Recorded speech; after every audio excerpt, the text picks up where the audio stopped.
all right, fine, we're doing it. Yeah. All of you want negative content, negative lists, so here's 10 games that we don't like anymore. Well, we've cooled on them. I mean, listen, calm down. We still enjoy it. We still they're have fine. most of them. All right, they're okay. Good they're good They're games. trash!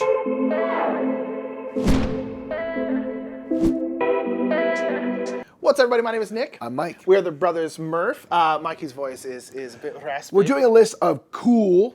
I have gotten over now a cold, Exactly. and I'm getting my voice back. Indeed. So we're going to do top 10 games that we have cooled on. So a couple caveats real quick.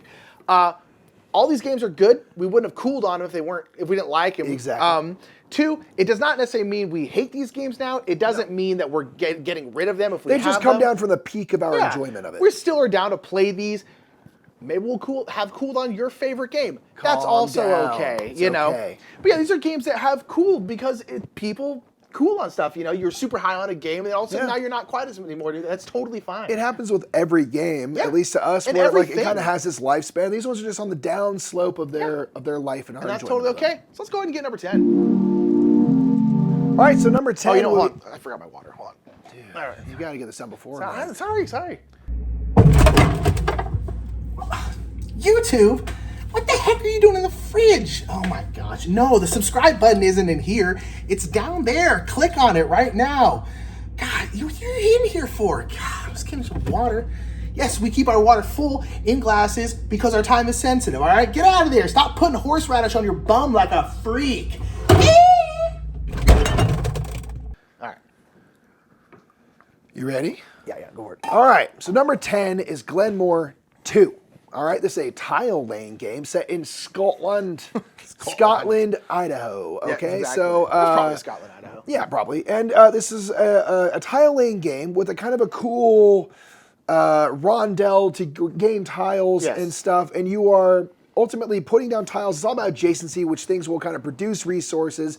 And then the latter half of the game starts spending those resources to gain points and stuff. And there's 8 different chronicles, these modules for the game that you can kind of swap in to kind of change up the game play each time. Yeah.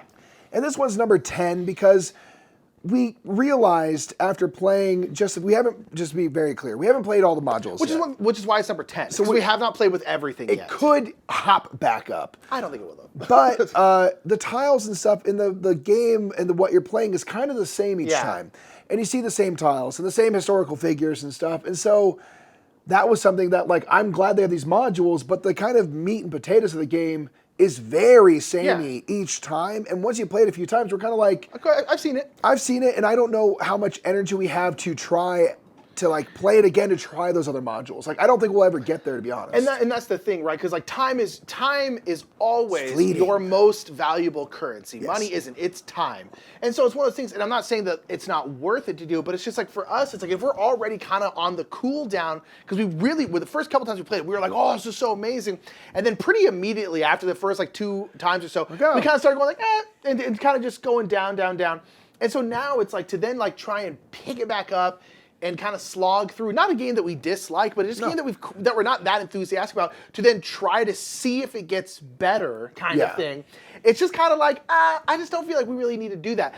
We still have the game, not getting rid of it. Sure. Still down to play it, but yeah, we just have cooled on it, because after a couple times, it kind of felt like, all right, I feel like we've played this game. I feel like we've seen most of this game. The modules that we did play with, I enjoy them all. Yeah. We're really fun, but again, it's still like 85, 90% the exact same game. So then the rest, like the boat race one, is like, oh, this is a cool concept. Yeah. But the rest of it's kind of the same. So I just wish there was more variance of tiles, because you sub in a couple each time you put a chronicle in. Yeah. But it's really only a couple, and I'm like, I would love if there's just 30% more tiles. So from even just base game to base game, it's a little bit different. Yeah. And that's just not what the game is, which is fine. Yeah, it's totally fine. It's still really, really good. Great game. But yeah, we just cooled on it. And we cooled on it like pretty darn quickly, which is all right. But that's just how it goes sometimes. But nonetheless, Glenmore 2 Chronicles is number 10. Let's get number 9. Number 9 is going to be a game that one of our first games we ever got, and this is Lanterns. Yes. Lanterns, the Harvest Festival, is A great game that we have cooled on pretty much mostly because it's kind of just gotten replaced. Its market or the area that it once occupied has now been more saturated than it wasn't before. So indeed, so Lanterns is a game where you are a tile laying game and you are putting out these tiles, these lake tiles, which have lanterns on them, trying to make matches and basically trying to get these cards. Whenever you make a match of colors of lanterns in this ever-growing board, you'll get cards. You can then turn in those cards for points. That's what you're doing. And the game is really, really fun, but it's a very like relaxing kind of end of the night kind of game. There's a bit of kind of tension because you are constantly you'll be getting cards on every turn, basically, not even also on other people's turns, not just your own. And so there's definitely some kind of, it can be a little bit of meanness in there, but it's nothing too crazy. But it's very much a relaxing kind of like cozy end of the night cozy game. And we've always kind of pegged it as that, like, oh man, it's great because it's this great end of the night game. And there's just been a couple games that have filled that niche for us, like Cascadia, Framework, a couple others that kind of just like nice, relaxing. You know, you're thinking, but it's not. Like for me, Carcassonne, like not anything, you're not thinking super, super hard. It's not crazy competitive. You're just kind of like relaxing at the end of the night playing a game and other games that just take Lantern and Spy. And that's honestly the reason why we cooled on it, because like we haven't pulled it out in years because it's just like, I'd rather play Cascadia or something else. There's like 3 or 4 games that we will go to before Lantern, so I just don't see a world where it's going to get dusted off very often. It's just lower in the pecking order. I still love it, still would play it, but it's just like, it's not lower. going anywhere. And but this is one of the first games we got, so it's kind of like, oh yeah, you know what, we've cooled on that one a lot, which happens over time, you know. And so Lanterns is still really, really great, still love it. It's number 9. Let's go and get number 8. Number 8, Mike, this is really your saga here. Yeah. So this is Tillatum, if you will. This is a board and dice game that, like the standard board and dice games, you know, mid-weight, meaty, combo-tastic Euro, all stuff I love and continue to love. Yeah. However, it is very lacking in the aesthetics department. Yes, it is. Which I don't care a ton about generally. And with Tillatum, I didn't go so far as to defend the art because it's not defendable. It's pretty. But bad. I took a stance of indifference. Yeah, you did. I was always like, I really like this game mechanically, but gosh, it is one of my least favorite looking games ever. It's real bad looking. I constantly would talk about how much I like the mechanics, but talk about how much I hate the look of the game. And Mike was always kind of like, it doesn't really bother me. It's fine. And the last time we played it, I was like, this is getting me down. Like this is bumming me out. This is getting in the way actively of me enjoying the mechanics, which are very fun. Yes. Because it's just so plain. So plain. It's so weird. Well, it's just not well done or thought out, especially given the cover, which is quite nice. Well, I'm like, what happened? Well, and granted, like we obviously don't work for Board and Dice, although we have a very good relationship with them. But it's like there are times with publishers where I fundamentally don't understand how you can have a game like Barcelona, which is so beautiful. Even like Nucleum has a lot of color. A lot of people don't like the look of it, but like I think it's fine. And then you also have Tillatum, and I'm just like, how do you have both of these games in your studio? Like, why was the green light given for this? Like, that looks fine, and then be like, no, Barcelona, let's really, really push the art in this one. I'm like, what? Yeah. What's the difference? I do think they're heading more that direction, I think so, which is good. And Tillatum maybe is just like, you know, a last message of. There's so, I mean, even like the main board is like a map, right? But there's just like no like texture on it even. I'm like, you can make a map look good. It's purely function over kind of any sort of looks and stuff, which I appreciate. You don't want too busy of a board. No. I get it, but you can put something in there, and there's just nothing. So. You can do beige well. Many games do beige well. You can do it.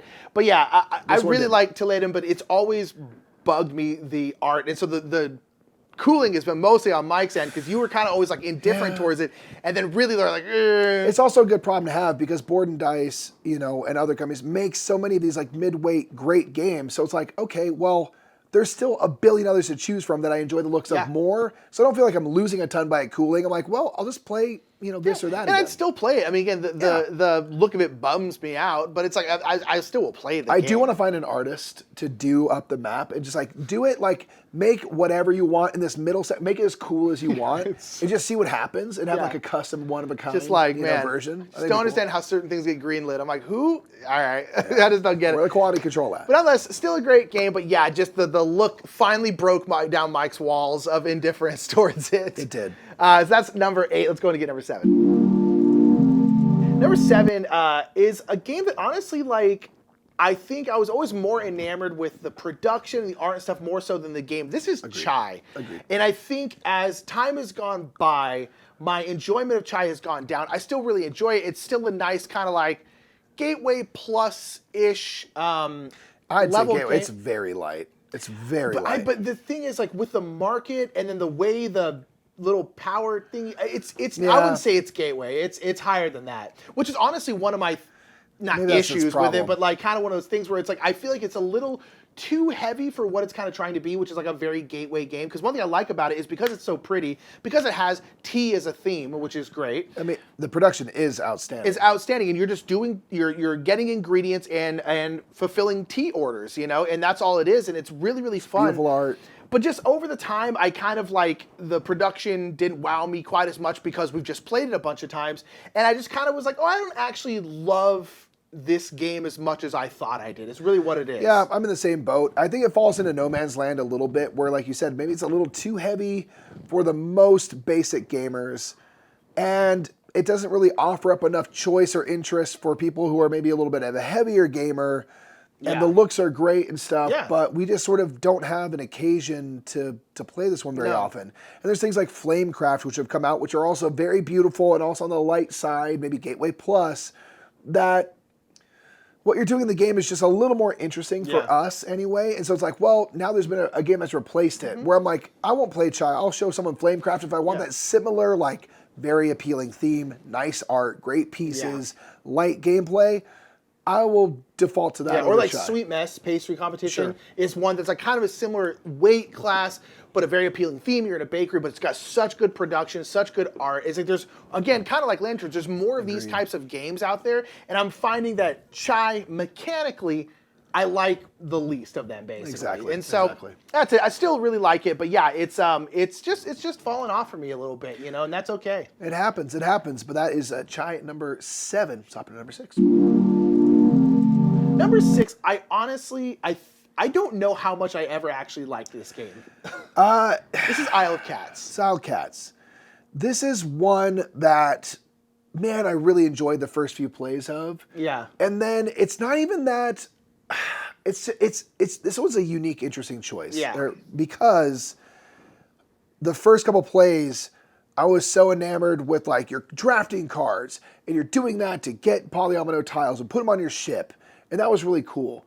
And then as I played a couple more times, I was like, man, this is a lot of stuff. And all I really care about truly is putting stuff on my ship. Yeah.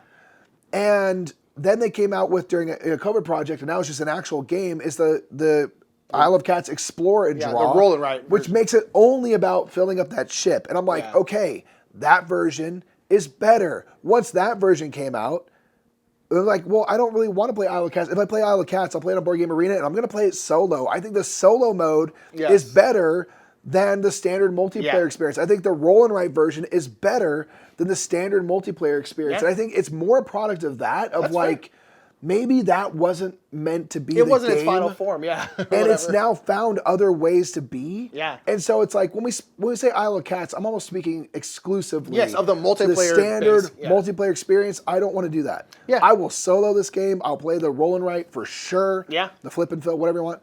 But it has just too many elements going on. Yeah, and I said, like, I'm not sure how much I ever actually liked this game because, again, I was so enamored with the theme and the fact that, like, all these polyomino tiles are cats, and cats are always in weird, very ways. cute. And I was always like, that is, and like, what a weird theme. You're like rescuing, but like, you're putting them on a boat and they're fitting together because these cats are all stretched out. You're trying to put them with their And the families. theme is odd. And I was like, I was so enamored with the theme that I think it made me think that I like this game more than I actually do. And then, because every time we think about the mechanics, I'm always like, there's too much going on. Yeah. I don't like the drafting in it, really.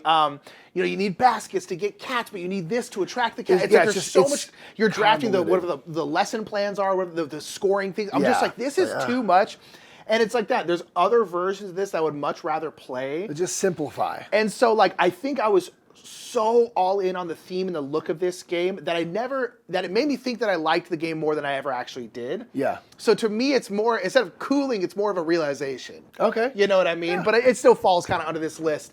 It's still, again, a really cool game. But again, the flip and fill, the roll right version, really, really good. The solo's outstanding. So this game's got a ton of legs still. Yeah. Just the multiplayer, the main way you're supposed to play it is not really for us, I don't think. And so that is number 6. Let's go to number 5. Number 5 kind of falls in the same area of like Lanterns, where this is like kind of one of the first games we got, and it's just cooled over time. And this is Dungeon Pets. Yes, I think for it's definitely cooled a lot more for you than it had for me. For me, Dungeon Pets just now shows its age. Yeah, I think so. And that's fine. Like it is an older game. At this point, I think it was 2013 or so. Yeah, so it's a 10-year-old game. Yeah, it's a fantastic worker placement game. Where you have your little imp family and you're getting monsters, you're taking care of their needs and stuff. But I think it's a mix of, we've played a lot of it over the years. Yes, a lot. And I've gotten all that I need out of that game, and I sort of have my, I've kind of sequenced the game of like, this is what I'm going to kind of do in this order as much as I can. And so, I think it's a little bit rote in that way.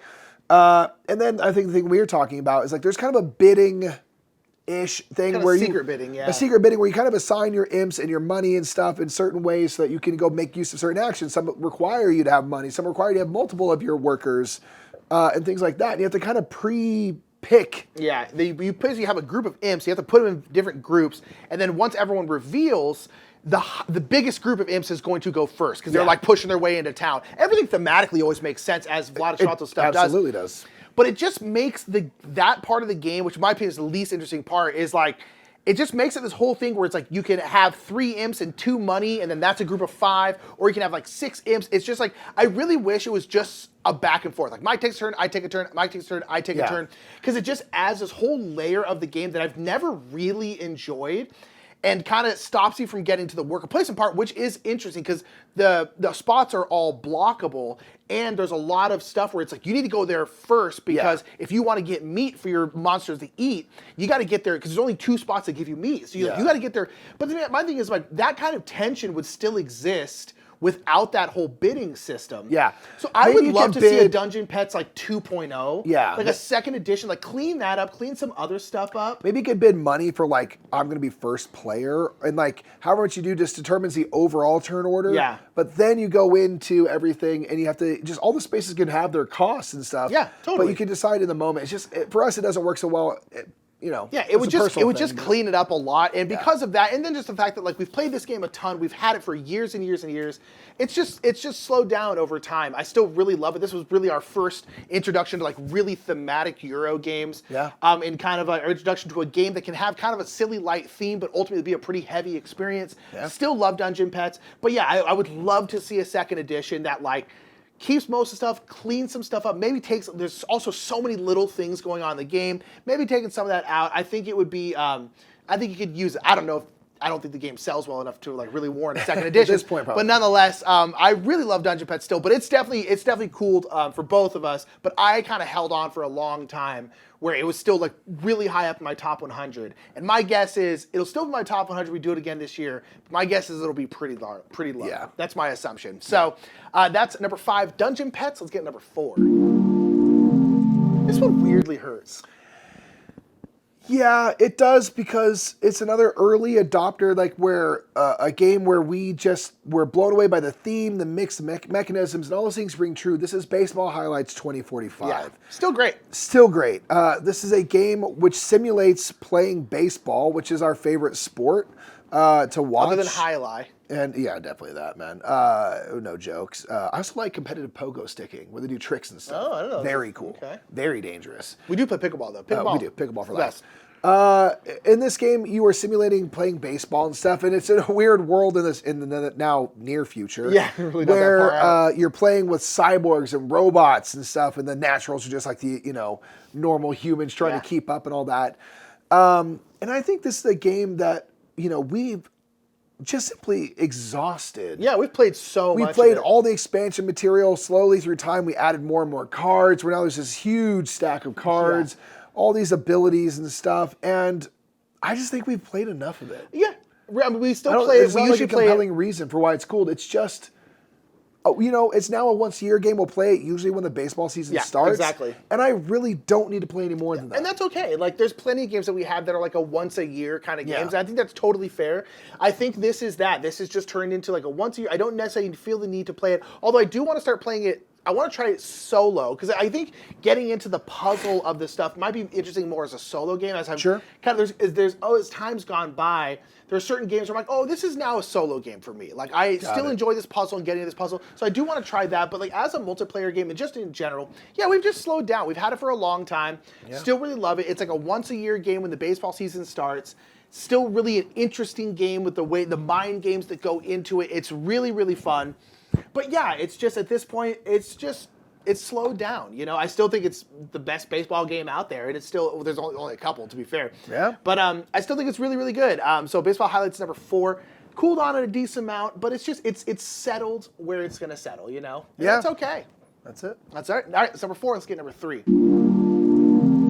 Number 3 is definitely by far the newest entry on this list in terms of when it came out. This is Earth. Yes.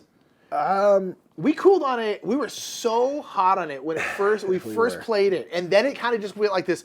Boo! Still like the game. Don't get us wrong, but like it still was like, enjoyable. oh my gosh, this might be like a top 10 game ever.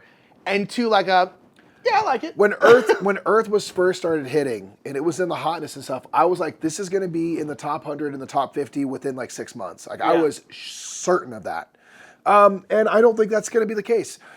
Which is fine. This one is that the first peak, the first taste, I was like in Ireland, playing it on Board Game Arena, just getting the idea of how it all works. Yeah. I was so excited. And like maybe it was a mix of like I'm on vacation with my family, I'm doing things, it's super fun. And it went from way up there down to like pretty solid. Yeah. Pretty solid game. It's not that it's down the dumps. It's not that we discovered it's this horrible game or anything, but we kind of discovered that what we like about the game is ultimately kind of what put the ceiling on that game a little bit lower. In this game, you are building an ecosystem. Yeah. And there's 4 main actions. Whoever the active player is, they choose one of the main actions, but everybody is doing stuff in the game the entire time. Yes. Which is awesome, objectively awesome. If they choose the build, plant some cards actions, I will get to do a version of that action. That'll be a little bit less awesome, but I get to participate in it. And then any of my green abilities get to trigger. Yep. If someone else chooses the blue ability, I get to do a lesser version of blue ability and do all my blue cards and stuff. Everything is worth points if you get these little growth tokens or these little sprouts, or if you tuck cards.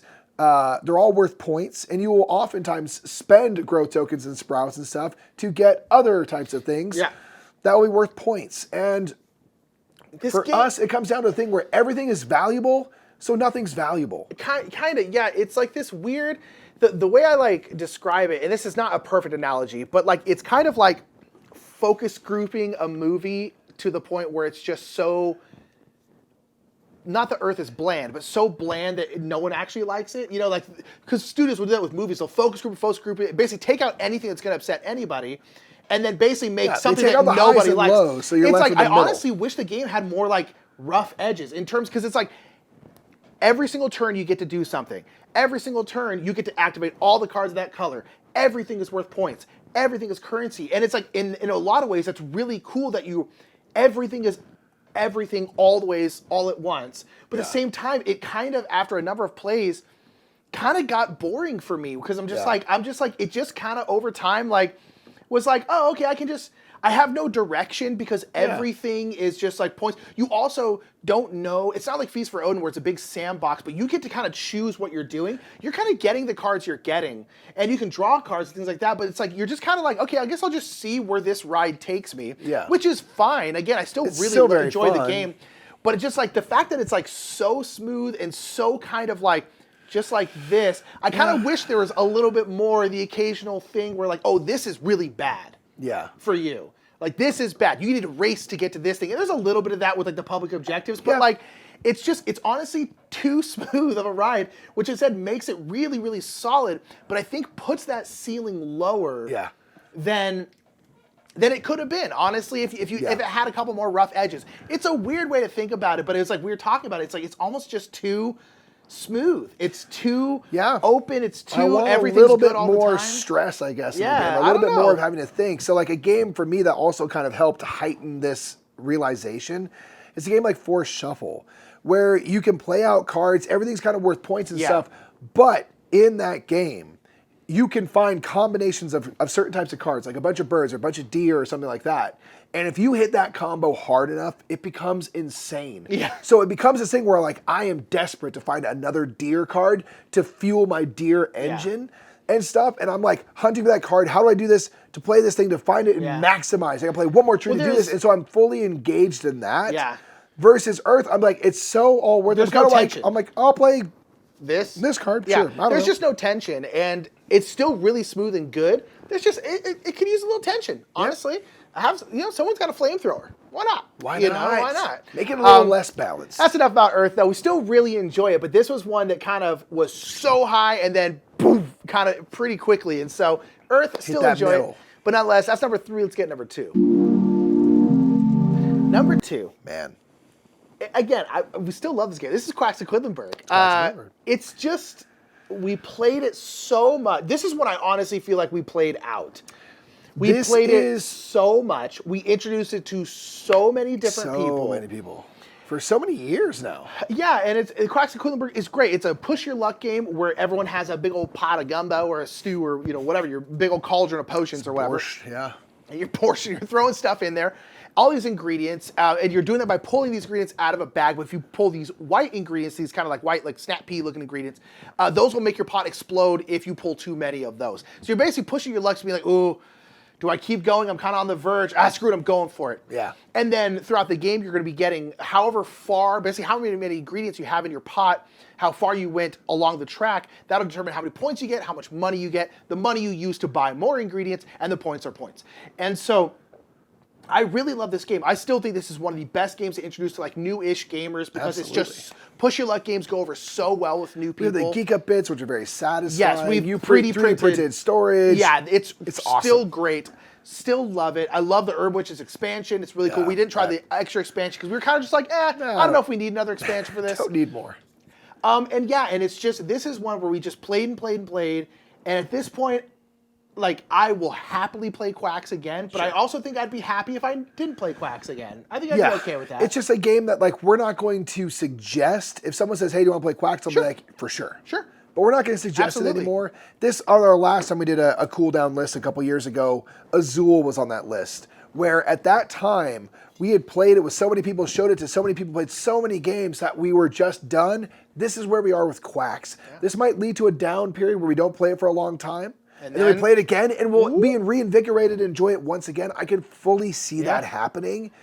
And so that's why it's not going anywhere. Yeah. Because these things ebb and flow, especially because the first time that we played Quacks of Quedlinburg, it was one of the best, like, top 5 gaming experiences ever at Dice Tower East. Yeah. Meeting Dave Luza, who brought it over from Germany. It wasn't even in English yet. Yeah, it wasn't, It was just like this magical moment. And that game has such highs and highs because it's so fun to pull those chits from the bag. Yeah. It really is. But with how much we've played it, it's a sign of how good that game is. It was inevitable that you're going to come down from that high, from that peak eventually. And like a lot of these games, there's just other games that have kind of taken that place. Like if I want to play a push your luck game and I want it to be lighter, I'll play like Bag of Chips. If I want to play a similar weight game, I'd rather play Cubitos at this point because it's push your luck with racing. Borrow some DNA. It's like, so there's other games that, like, if I wanted to play a push your luck game, I'd play Can't Stop. It's like there's lots of push your luck games that I would just choose over Quacks at this point. But honestly, if I was introducing a new person to like push your luck games that I didn't want to do like just plain old Can't Stop with like no theme, I'd probably still choose Quacks because it's still very, very good. For sure. It's great, but which I don't know if I personally ever need to play it again. And that's okay. I still really enjoy it, but it's like there's so many games out there, you know? Absolutely. It's like if you've cooled the one you don't want to play anymore, that's okay, you know? That's it. That's number 2, Quacks of Quedlinburg.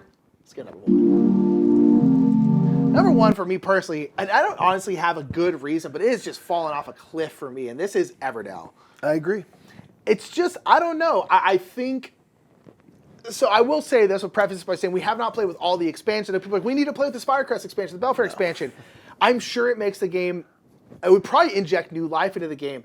But we played Everdell so much. Everdell is a worker placement game where you're putting your workers out, getting resources to play cards. The cards are either going to be critters, very lovely, and put Andrew Bosley on the map. Still one of the best world building just all games these ever. Lovely critters, and then they also will have a construction that goes along with them. So there's like the inn, there's also an innkeeper, and there's some cool stuff where if you have a construction and then you find the matching critter that goes along with that construction, you can put the critter in for free, which is very cool.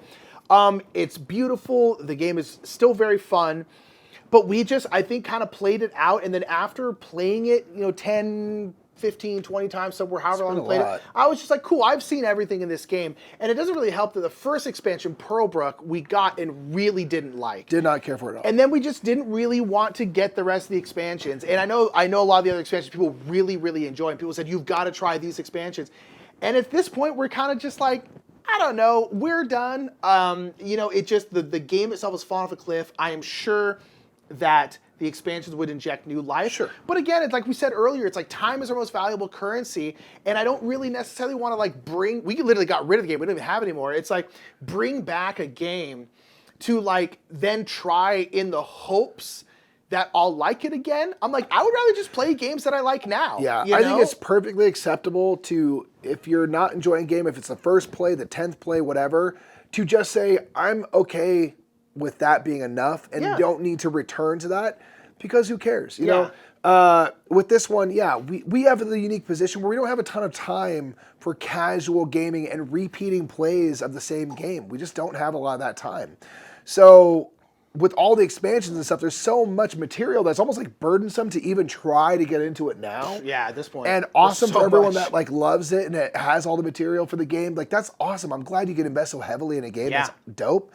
But that train, which I think is also at Everdell at this point, has already taken off and left the station. Yeah. And we're content being left behind. Yeah, it really, again, it dropped off a lot for us, and that's okay. Again, people are like, well, you have to give it a fair chance. No, you don't.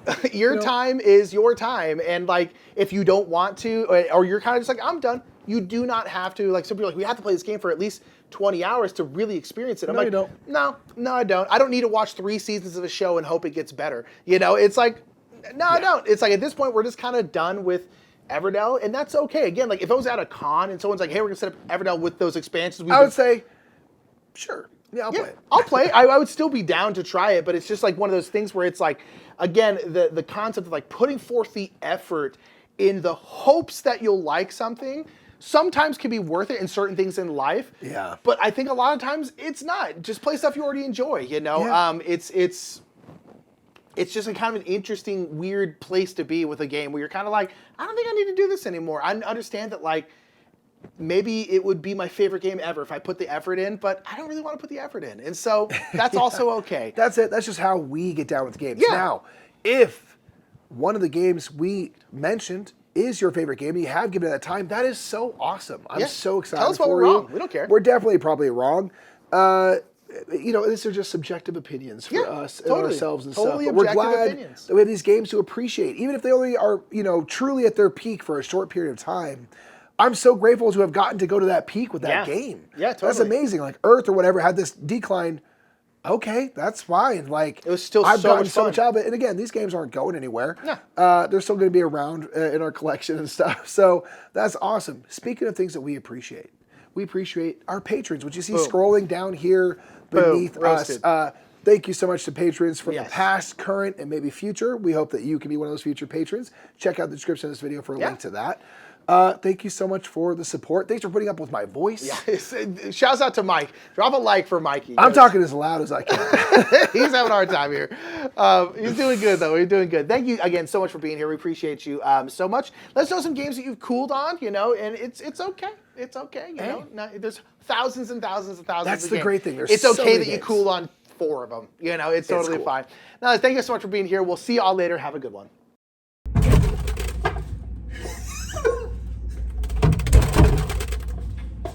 What? YouTube? What are you doing?